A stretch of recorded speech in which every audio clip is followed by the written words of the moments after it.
Welcome, everyone. We're so glad to have you here. My name is Felina. I'm the Assistant Director of our Graduate International Programs Office. My main roles are recruiting and marketing for our office, so I'm usually the first point of contact with all of our prospective students that are interested in an LLM degree or a Master's of Science in Law degree. And I'm super excited to be joined today here by our staff attorney, Janice Deaton. We're so happy to have you here. Thank you so much for donating your time and expertise. Ms. Deaton is a San Diego native who has dedicated her career to criminal justice and border issues. We are so lucky to have you here on our team and learn from you, who has dedicated her career to such an important topic. I'm happy to hand it over to you to say anything else you would like and grace us with your depth of knowledge. Well, thank you very much, Felina. Hello, everybody. Yes, it's great to see you all. I'm not accustomed to speaking English during these presentations because I'm also a Spanish speaker, and so I'm one of the things that I'm going to be talking about in this presentation is the advantages of being bilingual in the practice of criminal law, because it is a huge, huge advantage, both in establishing rapport with your client, in being able to communicate with your client's family, and also to get a job. Speaking Spanish definitely helped me obtain my first job at the Federal Defenders of San Diego. And I know that my Spanish was definitely one of the factors that got me hired. And so I assume that a lot of you speak Spanish, although maybe not all of you.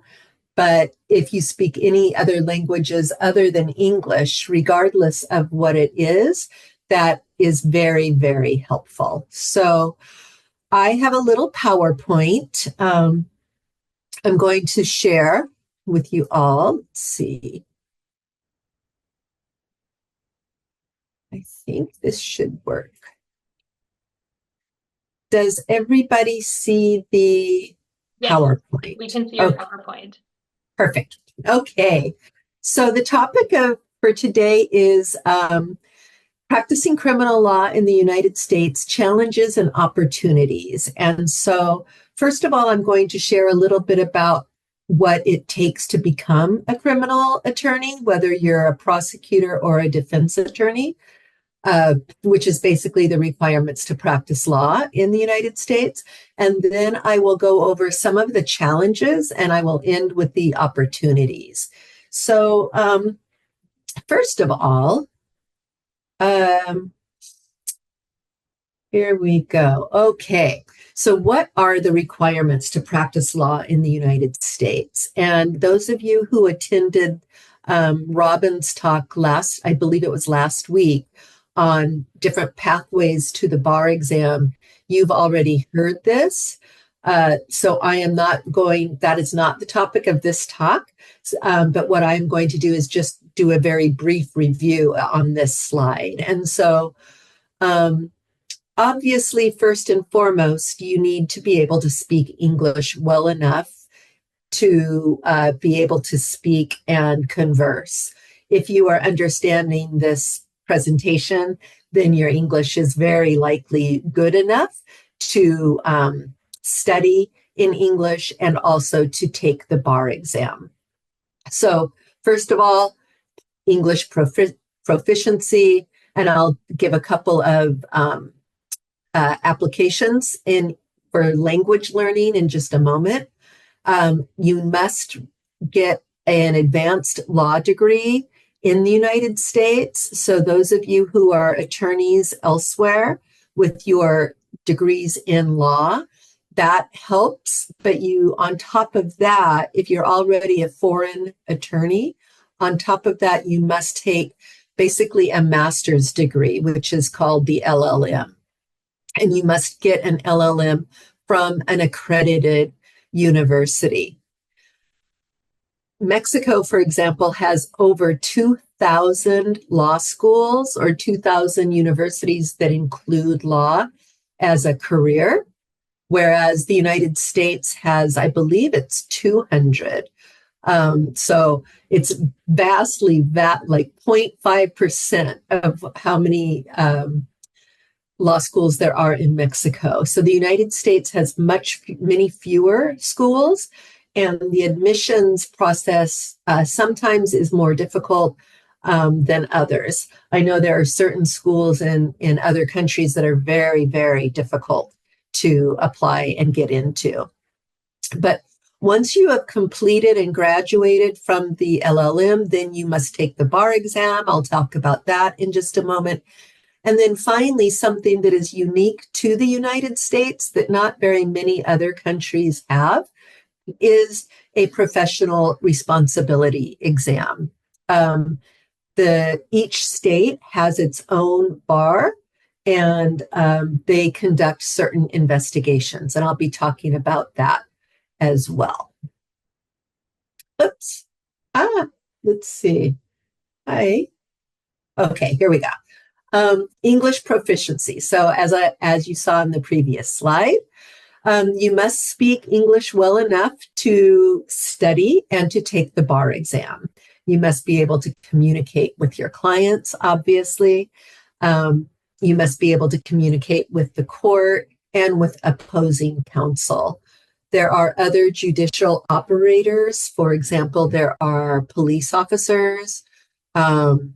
There are agents, law enforcement agents, for example, people that work at the FBI or the Drug Enforcement Agency in federal court.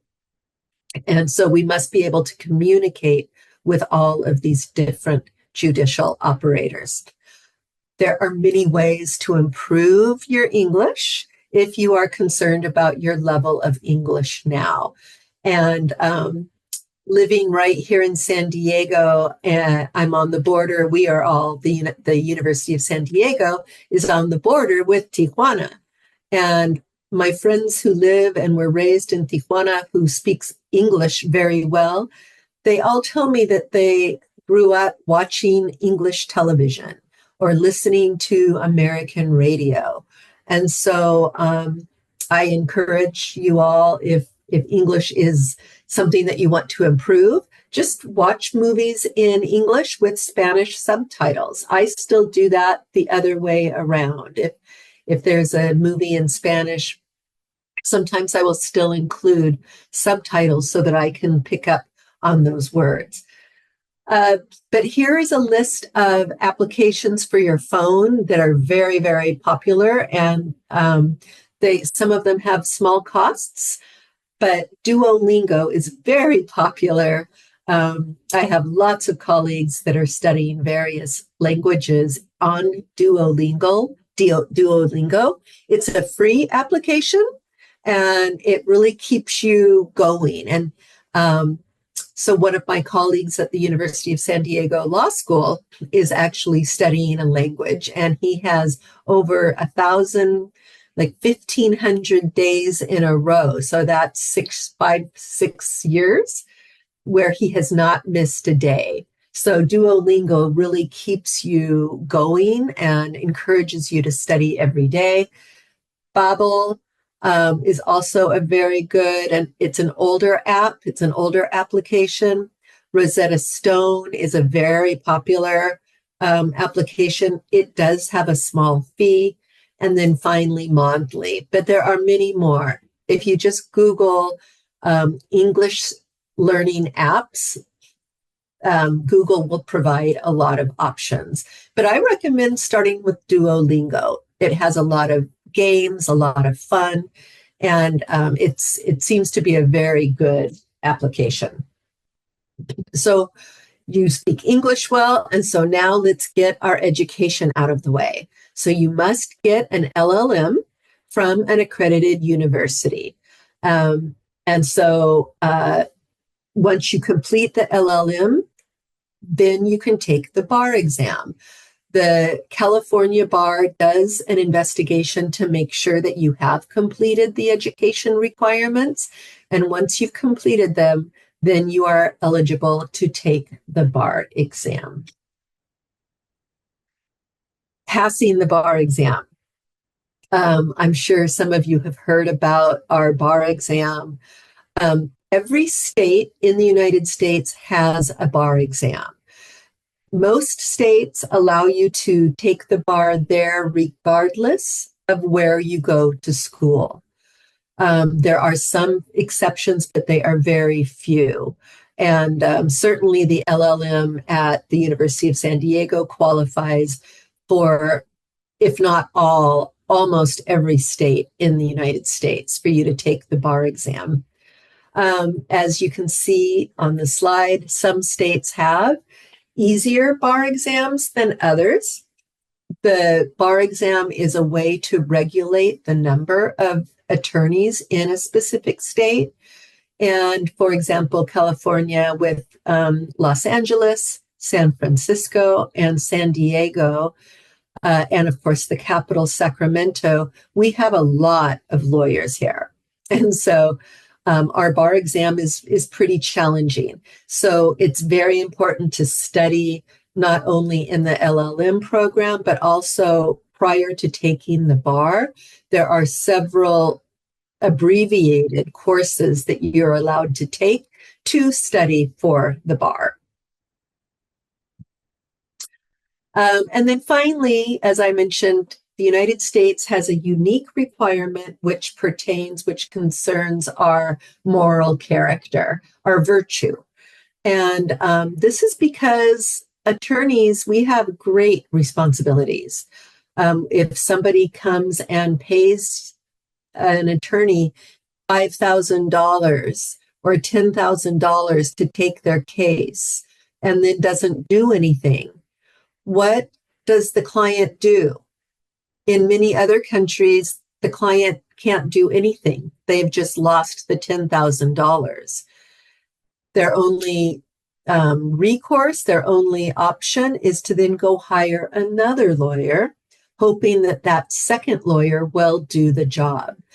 But in the United States, we have a bar, and the bar will make sure that if an attorney does not complete the function that they are hired to do, they can be disciplined. So in order to avoid that, we have the professional responsibility exam. And there are guides, there are study guides for this exam as well. It's nothing to worry about. It's much easier than the regular bar exam, but it really, in studying for it and preparing for it, we really learn what will be required of us. And so obviously virtue, doing the right thing, being moral, and putting our clients' concerns first. So that's an overview of the basic requirements for even stepping in the door to practice law. Yes, Carlos. Hi, Professor. Sorry, a little question. Yes. The person needs a resident or citizen to be to take a bar exam? That's a very good question, Carlos. And the answer is no. You do not need to be a citizen to take the bar exam. There are many foreign attorneys that practice law in the United States, but they do have to be educated in the United States, and they do have to take and pass the bar exam of the state where they want to practice. There are attorneys that live just across the border here in Tijuana who practice in San Diego or have binational practices, which are very, very successful. So the answer is no, you do not have to be a citizen. But obviously you have to have some legal status to be able to work in the United States. And your universities, when you're studying, the university that offers the master's degree, the LLM, can help students get their visa so that they have a student visa. And then once school is over, they would have to apply for a working visa. I hope that answered your question. Yes, thank you very much. Thank you. Okay. So why practice criminal law? Why choose that area of law instead of other areas? And I'll tell you all that I practiced law, criminal defense for about 30 years. It's the only kind of law that I have practiced, although there's a lot of overlap with immigration. And so first and foremost, it is a lot of fun. It's challenging. You learn new things in every case. You meet very interesting people, as you can imagine. Not all clients are, the kind of people that we would want to put in jail. Some people just made a mistake. Some people got addicted to alcohol or drugs, and because of that, they engaged in behavior that they would not normally engage in. Most people who are guilty want to plead guilty and just get the case behind them. And their families are always very, very concerned. And so as a criminal defense lawyer, you get to meet the family. You're working with the prosecutor, and you are establishing a very trustworthy relationship with the prosecutor. You get to go to court all the time, which is very fun. The judges get to know you, and you get to establish your own very good and helpful reputation. And then finally, the practice of criminal law, especially criminal defense, is really a type of ministry. What do I mean by ministry? I mean that we are helping people. We are defending people who are scared. We are using the Constitution of the United States to protect their rights. So criminal attorneys need to learn about the Fourth Amendment, your right to be free from unreasonable searches and seizures. The Fifth Amendment, your right against self-incrimination, your right to due process, your right to be free from giving testimony against yourself. And then the Sixth Amendment, which is your right to a jury trial, your right to effective assistance of counsel, and all of the rights that go with having a lawyer, your right to an interpreter, etc.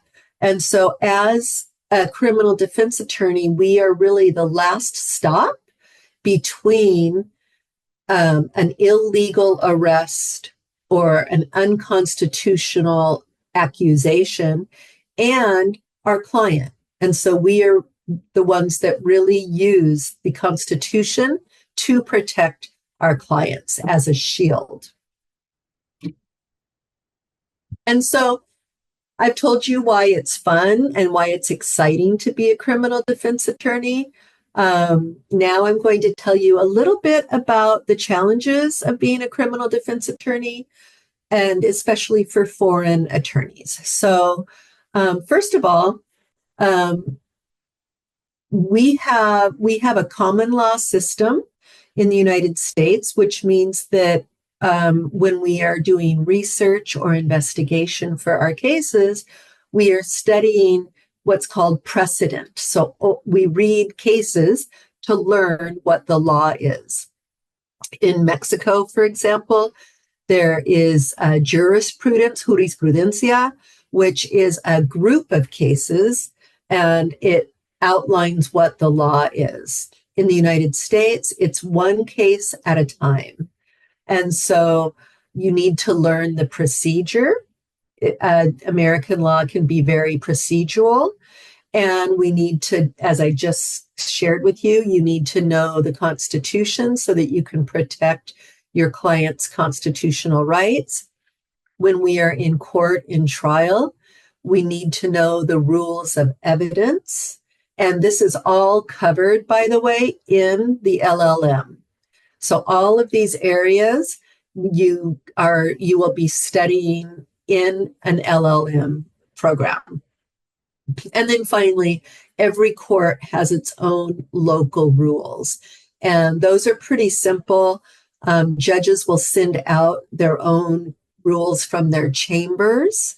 And we just have to know, for example, how many weeks before a hearing we have to file our petitions or motions. So again, it's procedurally complicated, but you learn the rules of evidence and you learn all about oral advocacy in the LLM program. And so one of the big challenges of being a criminal defense attorney is being able to be a good public speaker. You need to be able to use the proper words, speak at a level that is understandable for people on the street, because as you all know, in the United States, we have juries instead of judges who decide whether or not the defendant is guilty. And so we need to know how to speak to the jurors. We need to know how to avoid using legal words like, gosh, now I can't think of one, but the very fancy legal terms. Instead of homicide, we might say murder. Instead of testimony or we might, instead of using very legal terms, we would translate that into terms that people would understand. In Spanish, we say sometimes, él acudió a la oficina del fiscal. Somebody came to the office of the prosecutor, and we just wouldn't use the word acudir. We would just say fue, that he just went. And so it's that type of language that we try to simplify when we are speaking to juries. And obviously, one of the moral jobs, one of the jobs that requires good morals and good work ethics, is to be able to review plea agreements with our clients. We have to be able to work with prosecutors, and that means be trustworthy, not lie, obviously, and be able to trust them, that they are also providing the evidence that we are entitled to. And so, again, criminal law is different from a lot of other areas because we are working with the prosecutor to find justice, and we are also working with our client to find the best result for our client. And so there are a lot of ethical rules in American law. The California Rules of Professional Conduct set out the different standards and rules that we have to follow, that we have to adhere to. For example, if a client comes and offers $10,000 to take their case through sentencing, then an attorney might want to get the case over with as soon as possible because they have an interest in getting that $10,000 and being done with the work. Well, that might not be in the client's best interest. If the client wants to go to trial, then the client gets that decision. That is up to the client, not to the lawyer. It is our job as an attorney to explain to the client the benefits and the challenges of going to trial. Maybe there's a lot of evidence against them. Maybe the sentence after trial would be very high and the plea bargain is very reasonable. So you have to be able to really study and put the client first. Sometimes that's challenging because some clients are very challenging, but we are the professionals And that's what all of the training in the LLM is for. And in your course where you're studying for the bar, we are trained to be professional advocates for our clients. And then another challenge, especially for foreign attorneys, is the language and cultural barriers. Even if you are fluent in English, there can be some legal terminology like bail, surety, bond, certain challenges in court, a Batson challenge. What is that?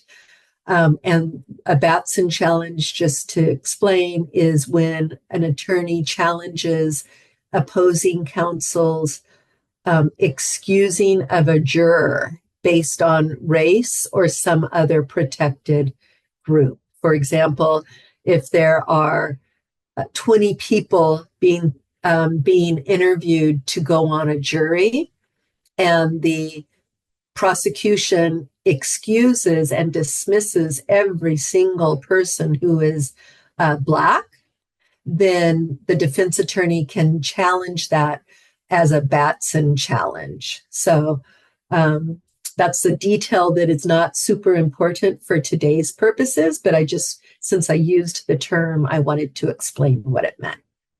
So again, legal terminology is something that you will be studying in your LLM. At the University of San Diego, we have courses specifically on legal English, which we just finished our first series of that this year.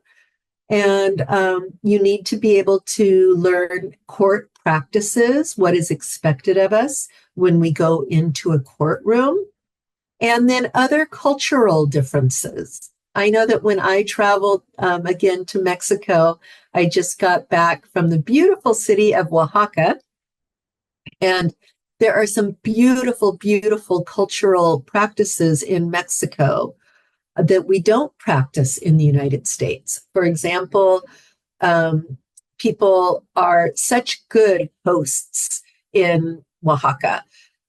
People would not let me be alone. They took me out for dinner. When I arrived, there were people waiting with gifts for me when I felt like I should have been the one to have a gift for them. And so that is a cultural difference that is a beautiful cultural experience. But I wish I had been prepared to have some small detalles, some small gifts for our friends and colleagues in Mexico. And so, of course, the longer that you practice law, the more that you study here in the United States, you will learn our cultural practices of shaking hands. In the United States, we typically, for example, don't offer a little kiss on the cheek like is done in many other countries. We simply shake hands. We don't offer hugs as often as in other countries as well. And so little things like that, which are important, especially when we're working with clients. Okay, so those are some of the challenges. So we went through, you have to get an LLM degree. Once you have a law degree from your own country, you have to learn the language. You have to take the bar exam, excuse me, and you have to take the exam for professional responsibility. And then you need to learn our cultural norms here. So now, what are the opportunities for foreign attorneys who want to practice criminal law? Well, first of all, speaking Spanish in California, if that is a language that you speak, is incredibly helpful. As you all know, California was part of Mexico just 170 years ago until 1848. When the Treaty of Guadalupe Hidalgo was signed, many, many Mexicans remained in California, Arizona, Colorado, Utah, and Oregon, and of course, Texas. And so there are many Spanish-speaking people here, especially in San Diego. Many of my clients were either from Central America or Mexico or Latin America. And so I know that speaking Spanish was very helpful for me in getting my first job. As I said, I started at Federal Defenders, and it was just very helpful to be able to go visit clients without an interpreter and to be able to call my clients' families who were living in Honduras, El Salvador, Nicaragua, Mexico, and be able to talk to them and gather evidence about my client in other languages. And so, as you can see on the slide, Spanish-speaking lawyers are in high demand because in California, there are many people and many defendants that speak Spanish. So bilingual attorneys are always in demand, and the more languages you speak, the better. Many people from other countries speak English already. It's a requirement in many schools. And they also might speak German or French. And the more languages that an attorney speaks, the better off they will be in their practice. And so where are the different places that you can practice criminal law? As I said at the beginning, I am a criminal defense attorney, and so most of this is about criminal defense, but I also will share how to become a prosecutor. So if that's what you're interested in, I promise I will get there. So where can you practice? The first place that is quite obvious is at the public defender's offices. And I say that because to get a job at a public defender's office is excellent. First of all, you have to be a very good lawyer to get a job at a public defender's office. But the training that you get at public defender's offices is the best you can get. You will be taken care of by your colleagues. And if you have questions, then you can go to your colleagues to answer the questions. And I started at the federal public defender, because like in many other countries, we have our federal system as well as our state system. And so I chose to start my practice as a federal public defender. And speaking Spanish, I'm sure, was one of the reasons they hired me. So as I say here, many counties hire Spanish-speaking attorneys to defend low-income individuals. In the United States, if you cannot afford a lawyer, you are appointed a lawyer. A lawyer is appointed to represent you. Sadly, many people mistakenly believe that the public defenders are the bad lawyers, when in fact they are among the best. It's really a tragedy to see people spending their savings to hire a private lawyer when, as I said, a public defender is going to have many more resources than a private lawyer. They will have an investigator at their to access if they need an investigation. They will have interpreters to access, and they will have a lot of other resources available to them that private lawyers have to pay for. Also, they have the best training. And so I always tell people who want to hire me personally, I first ask them who was appointed to represent them. And if the lawyer is very good, then I tell them, keep your lawyer, keep your public defender. If I don't know the public defender, then I'll tell them I don't know the lawyer. And of course, if they want to hire me, that's great. But public defenders are great places to start a criminal defense practice. It's where you really learn every aspect of the practice. Also, in San Diego, Los Angeles, San Francisco, Sacramento, El Centro, California. There are a lot of private criminal defense firms. And so these are smaller firms that specialize in criminal defense. A lot of these firms also specialize in immigration because there's a lot of intersection with immigration. And so they are often looking for bilingual attorneys to help with the cases where the defendant is a Spanish speaker. And then finally, you can open your own office, your own despacho. You can just put out a sign and say Law Office of Jose Reyes to pick a name, and you can start advertising. People advertise in newspapers, people put signs on buses, on bus benches. Any of you who have crossed the border, there's a couple of attorneys who have great big signs and advertise their own practice. And so it's a great way to start. And then you will start getting cases by referral from other people. And when you create your own web page, be sure and say, if you speak Spanish, se habla español, because that's very, very important. And there are people that want to have a lawyer that speaks Spanish. Private attorneys handle things like driving while under the influence. That's DUI, the first case here, right here. DUI is driving under the influence. Domestic violence is a common case. Drug offenses, of course, are very common in San Diego, especially with our border. People try to smuggle drugs into the United States from other countries. And then any immigration crime. For example, using a false document or selling false passports. That's also a very common crime in San Diego.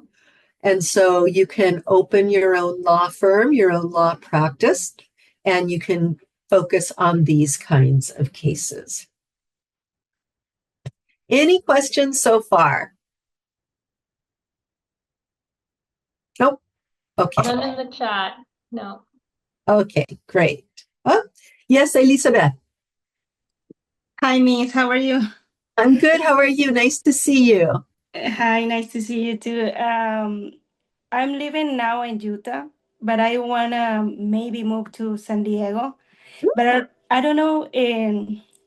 We hope done my LLM this summer, but I don't know if I can get job because San Diego is really expensive to live. I don't know what is the maybe some opportunities or where can get a job in San Diego. Yes. Well, Reina is also from Utah, and she's also on this call. So what a coincidence. That is a very good question, Elizabeth. And San Diego is expensive. You're right. You're right. So there are some places to live that are less expensive than others, of course. But to get a job, speaking Spanish, I'm going to continue to discuss where you can get a job, these opportunities. But you can get a job at a public defender's office or at a private law firm where they need a Spanish speaker. Your Spanish will be very, very helpful. Judges also really appreciate it when they see that the attorney is speaking with the client in court directly without needing an interpreter. And so I'm going to be talking about different types of jobs that you can get. If you don't want to even, if you have an LLM but might not want to practice law, you can become an investigator, you can become an interpreter. I actually have a slide to discuss other options, but Yeah, it's a difficult question to answer about where you can get a job. I would just say, on LinkedIn and on an app called Indeed, I know that there are a lot of jobs that are listed. And in a moment, I'll try to put in the chat the website for Indeed. I have a friend that just got a job from getting on Indeed. So there are jobs. I'm not saying it's easy, but I am saying, though, that speaking Spanish gives you a very big advantage to get a job in San Diego. So, Thanks. yes, thank you. And Carlos, I saw that you also had a question. Yes, thank you. I was in a legal office for 3 months, Mhm. but my Spanish was useful or important, but they need I improve my English. Uh-huh. Sometimes the legal office want persons speak Spanish, but speak English fluent. Mhm. My question is where I can get a job, but pro bono. Uh-huh. I don't need pay me. I want to get experience and have contact with the system, contact with the terms, contact with the dialogue with the other persons in my language, not Spanish, English, but relate with the process and the rules and the terms. Uh, I this is my question: where I can get a pro bono job? I don't need money. I need experience. When Okay. when I was graduated in my university in my country, I worked 5 years free for my for my future job. Was my professor in my university, and I Mhm. worked for him 5 years. And the 6th year, okay, come to my office. Uh, Eh, well, let me answer that question in just a little bit, Carlos. I see the time and I'm going to try to finish getting through the slides. But there are places where you can work pro bono, and especially with people who are asylum seekers. And so maybe what I'll do is I'm going to type in the chat right now my email address, because there are places like Casa Cornelia, Al Otro Lado. There are places that need volunteer interpreters. So let me talk to you. Why don't you email me and I will do a little research for you. And then Mariano, I see that you have your hand raised. Thank you. I will write you. Sure. Hello, good evening. I'm saying hello from Argentina. Oh. I have a more technical question because I am a criminal defense attorney here in Argentina, and I really wanted to know because we have a very similar system here in Argentina. Many states in Argentina have already jury trials, and we have a very adversarial system. But I wanted to know if this happened to you as a criminal defense attorney, if you sometimes get like a bit pressed by the prosecutor with plea bargains that you know that are not good for your client, but are like the lesser evil, and you will, if you go to trial, you maybe get a bigger conviction, or there is always the opportunity of an acquittal. But do you have that kind of pressure when you, as a very experienced solo practitioner or a very experienced practitioner? Because this is something that happens a lot here, at least in my state, with the preventive detentions. They get your client into custody. They have your client for 6 months, and they start to pressure you with a plea bargain that you know that it's gonna be good because your client is gonna get his or her freedom, but is gonna get a conviction for sure, and maybe there is a possibility to win it in court. And I always thought that you have more possibilities to win in court a case when you have a jury than when you have technical judges. That, for example, in my state, we have a jury, we have technical judges, and in other states they have juries. But I always wanted to know if this is something that happens in the US or is something that only happens in Latin America. Thank you for that question, Mariano. Yes, it definitely happens in the United States. The rate of people that go to trial is about 5%. 95% of people plead guilty. Why? To avoid a worse trial. A worse sentence. Prosecutors can threaten to charge more. That can be unethical. It depends on the reason. If they're only threatening to bring extra charges to try to force your client to plead guilty, I think that's unethical. But that's what being a good criminal defense attorney is really all about, is being able to weigh whether or not going to trial is a good option. And I agree with you that generally juries are better than judges, but not always. But generally that's the case. There's more compassion, less technicality about it, and certainly more humanity.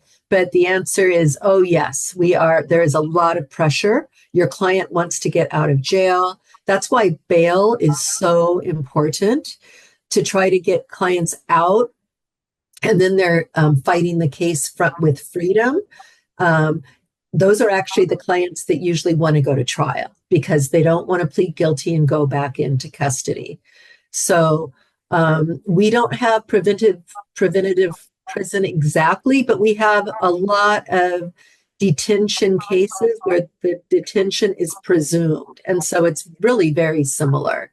Prosecutors here try to get clients detained because they will have a lot more leverage, a lot more power over those cases. So yes, but being able to weigh the evidence is what makes a good criminal defense attorney. And I see from Brian a question and to work in court, and I'm actually going to get there, Brian, in just a minute. And so I just want to highlight very quickly, I'm going to go through the rest of these quickly, but working for yourself, I started as a public defender, and then I opened my own office and had my own office for about 22 years. And as you can see on this slide, there are many panels. That means lists of attorneys where judges assign cases. And these are excellent to be on. The Criminal Justice Act, which is the federal panel, pays $180 an hour, and we have to keep time and submit our voucher at the end of every case. And there are appellate panels if you like to write. There are in the state and in the federal system, and there are trial level panels in the state and the federal system. And so these are great ways to make a living and to pay for your office space, your rent, and your secretaries. And still you can accept private cases that pay a little bit more as well.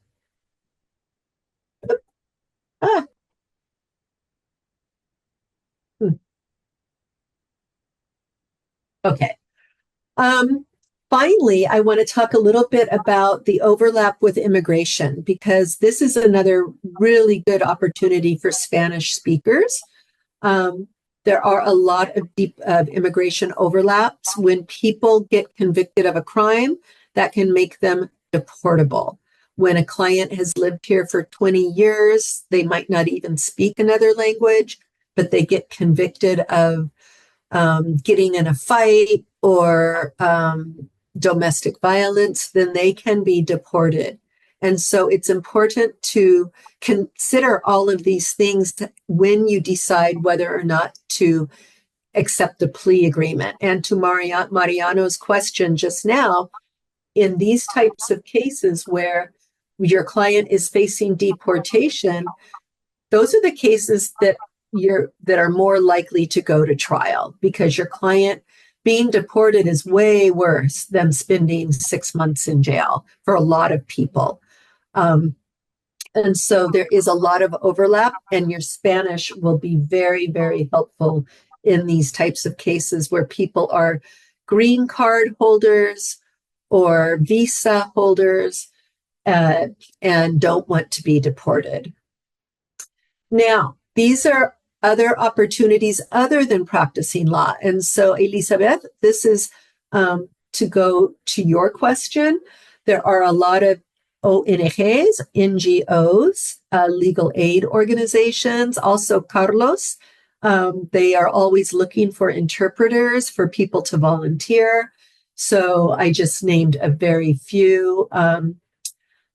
Immigrant Defenders, Casa Cornelia, Raíces, El Otro Lado. These are all very highly regarded organizations. And then, of course, private immigration law firms need interpreters, need paralegals. They also need attorneys.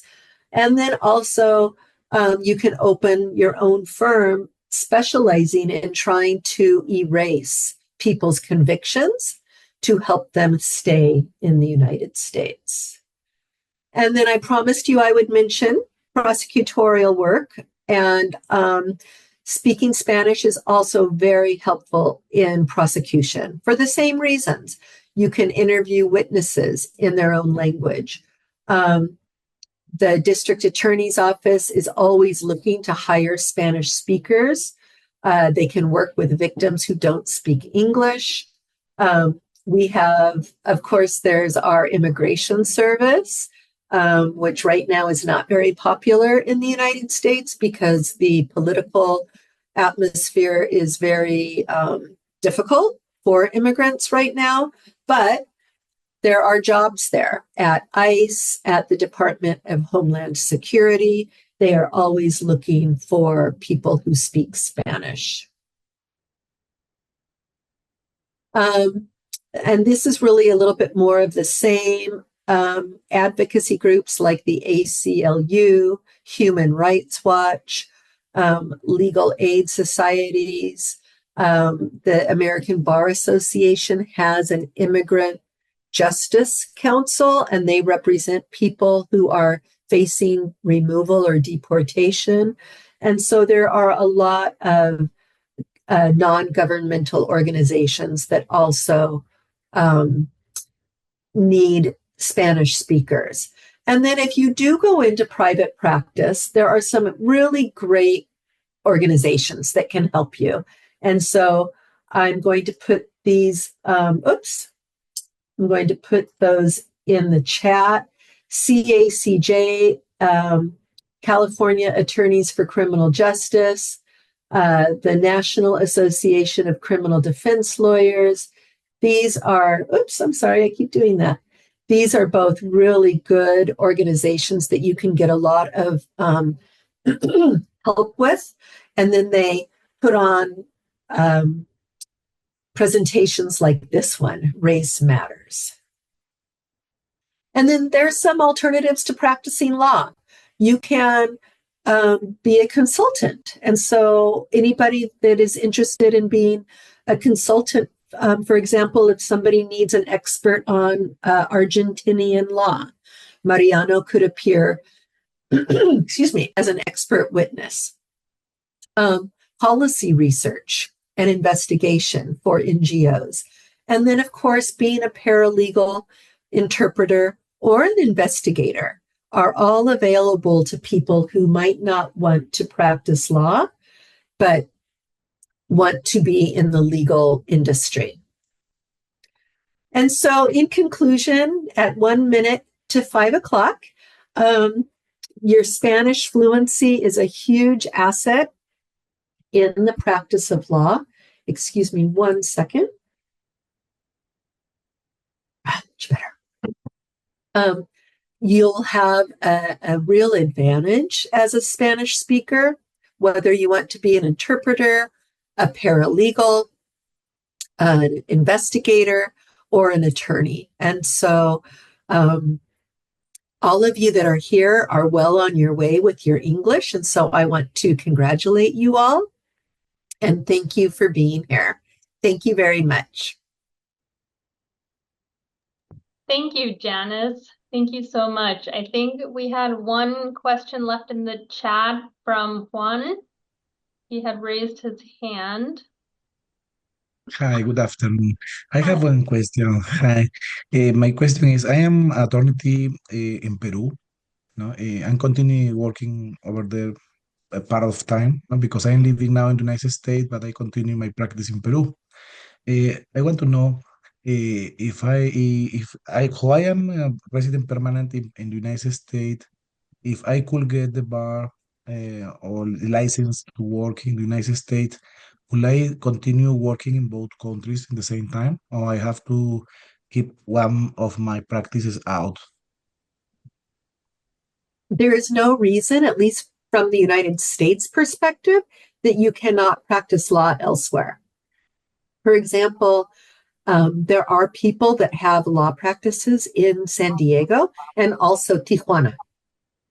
And so, yes, and that is perfectly legal. And it's a great practice also. Thank you so much. Yes, no problem. Awesome. Thank you, Janice. We had a few questions in the chat, so I just wanted to throw up here some information about our LLM in US law. We have an online version that you can do from wherever you are. Classes are synchronous. They start at 5 p.m. San Diego time.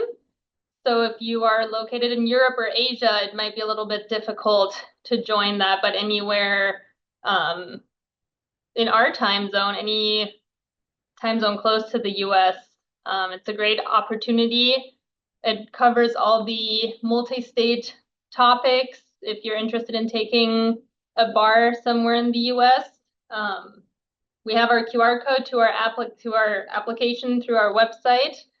Feel free to screenshot or open the QR code if you're interested at all in an LLM to then possibly sit for the California bar. Besides that, thank you so much, Janice, for your time and expertise.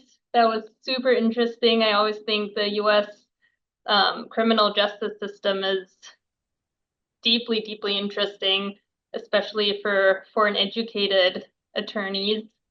I learned a lot more already. Yeah, thank you so much for your time and expertise. And thank you to everyone else for joining, for taking the time out of your day to join this talk and gain some more insights about US criminal law.